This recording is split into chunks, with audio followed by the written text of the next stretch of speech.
السلام عليكم ورحمة الله وبركاته. تعالوا نعمله أحلى خلطة للفراخ. معايا كده بصلاية كبيرة حلوة كده، قطعتها قطع صغيرة وحطيت عليه بقى التوابل اللي أنتِ عايزاها، ملح، فلفل أسود، سُمّاق، جنزبيل، جوزة الطيب، زعتر، بهارات فراخ أو ب7 بهارات، البهارات اللي أنتِ تحبيها حطيها، واللي ما تحبيهاش ما تحطهاش. هاخلطهم كلّهم كويس مع بعض كده، وبعد كده هانزل على الفراخ بقى، أوراك، فرخة كاملة، أجنحة، براحتك خالص. بُصّوا، يعني هاخلطهم كلّهم مع بعض وتحت الجلد ومن جوّه ومن برّه زي ما أنتم شايفين. طبعًا أنا غاسلة الأوراق كويس جدًا وعاملاها في محلول نقع كويس وغاسلاها ومصفياها. هاسيبها بقى حوالي 10 دقايق كده، وهاجيب بقى كمية بصل كبيرة، يعني هي هتبقى الفراخ بالبصل، وعندي بقى فلفل حامي بارد براحتك. هانزل كده ببقية البهارات وهاخلطهم كويس جدًا. وبعد كده هانزل بمعلقة صغيرة بس من الصلصة، بتدّيها لون بس إيه بسيط كده بس يا جماعة. عايزين بقى تبشروا طماطم براحتكم، عايزين تقطّعوا ساعتها بطاطس مكعبات صغيرة برضه براحتكم.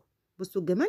كده هانزل بقى على الفراخ بكل المكونات دي كلّها، وبعد كده هانزل بقطعتين من الزبدة، ويا دوبك بس 3، 4 معالق من المَيّة زي ما أنتم شايفين كده، وهاغطيها بقى بالورق الفويل وادخّلها الفرن. بصوا بقى الجمال، تحفة.